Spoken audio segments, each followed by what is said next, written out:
Hey, it's the end of day 3 and I'm standing atop Tray Mountain looking at this beautiful vista. It is about 6:20 and I hiked this morning from Dix Creek Gap about 11.4 miles, and it was a brutal hike, but I've already splayed my hammock and walked down about 2/10 of a mile down beyond the shelter where my hammock is by and filled up for the water. So I wanted to get this video log done before I start cooking dinner and then call it early for the night. This morning I woke up at 5 and broke camp and got on the trail at 6. This morning, or tomorrow morning, I want to wake up at around 6, break camp, and get on the trail by 7. So this is this incredible view, and the Tray Mountain shelter's up above. 46 years ago, when I was at Rabun Gap Nacoochee School, I was a junior. Bob Bennett, who was in charge of the work program there, and he sadly passed earlier this year. He took a group of us on an overnight, and we did Unicoi Gap up a steep like 5 miles.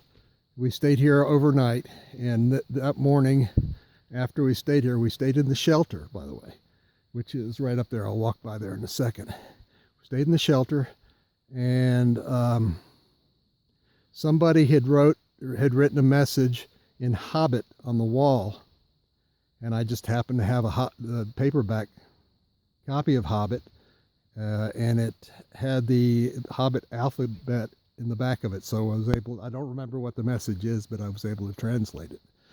And that morning after, we stood here and saw the sunrise coming from this amazing view right here. And if any of my old classmates were on that trip, please make a notice on this post that you were there. I think Ray McBride, possibly, and Don McNeil, and I don't remember who. All I remember is Bob Bennett, and that climb up here was brutal. And back then they didn't have water filtration systems.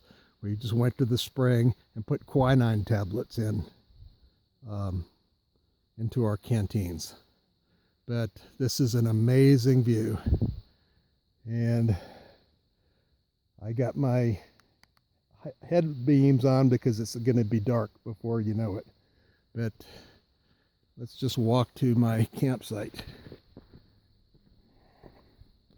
Tomorrow I plan on getting about 10 miles or so in, and I want to be to Hog Pen Gap, which is 20 some odd miles from here, on Monday, so Ken Coleman can pick me up. We can go up and get my car at Deep Gap, North Carolina, and then drive it down to Springer Mountain, and then he's going to take me back to Hog Pen. I want to try to be done with all this and be done with Springer by Friday. Today is Saturday. What day is Saturday? Saturday the 12th.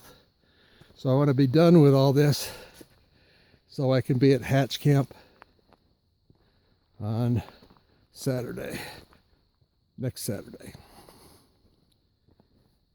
So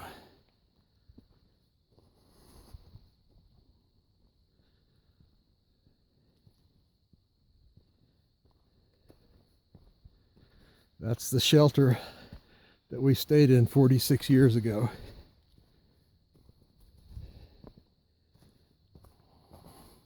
And you can see there's a little city here now. And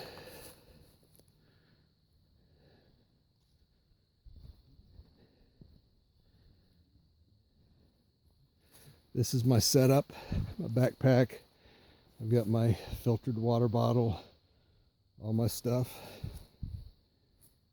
And this is my accommodation for the night. Got my new hammock quilt to keep me nice and toasty. It's rated for 30 degrees.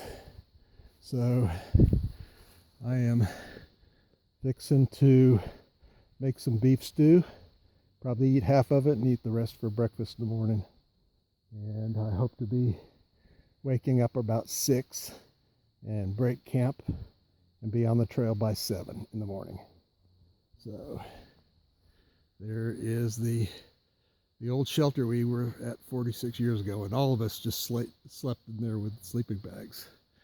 So I will talk to you guys down the trail.